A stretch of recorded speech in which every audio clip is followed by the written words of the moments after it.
अभी मजा आएगा ना भिड़ो।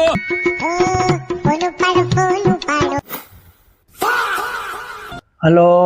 એ આ તમારા છોકરાને કઈ આવડતું જ નથી. એને કઈ આવડતું નથી એટલે તો તમારી પાસે મોકલી. એ સ્કૂલનું તો કઈ કામ કરતો જ નથી.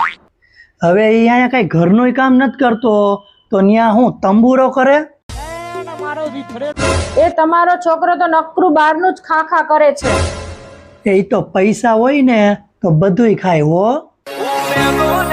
એ તમારો છોકરો સ્કૂલે આવે ને એમને જરાય ગમતું જ નથી.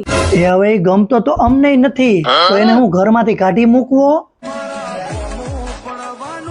એ તમે એને ઘરે ભણવામાં ધ્યાન અપાવો થોડુંક. હવે અહીંયા મને ABCD નો અય નથી આવડતો તો એને હું મારા બધા કામ શીખડાવવા. એ તમારા છોકરાથી આખી નિશાળ બીવે હે. અરે વાહ, દીકરો કોનો હે?